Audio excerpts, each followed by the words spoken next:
शहरात आजही अनेक भागात अनियमित पाणी पुरवठा होत असून नळाला दूषित पाणी येत असल्याने नागरिकांचे आरोग्य धोक्यात आले आहे।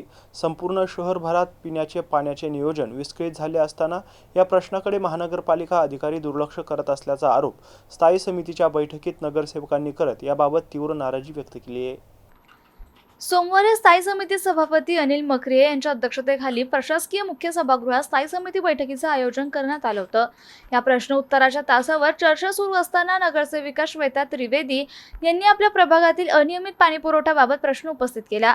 यानंतर दूषित पाणीपुरवठा सतत खंडित होणारा पुरवठ्याविषयी नगरसेवक राजगौरव वानखेडे, नगरसेविका कमल नरोटे, अर्चना निळकंठ, माधुरी अदवंत यांनी सभेत खंडित विस्कळीत पाणी होत असल्याने नागरिकांची पाण्यासाठी भटकंती करावी लागतीये, तर दूषित पाण्यामुळे नागरिकांचं आरोग्य धोक्यात आलंय। यावर सभागृहात जोरदार हल्लाबोल करत अधिकाऱ्यांनी याबाबत खुलासा करण्याची मागणी केली।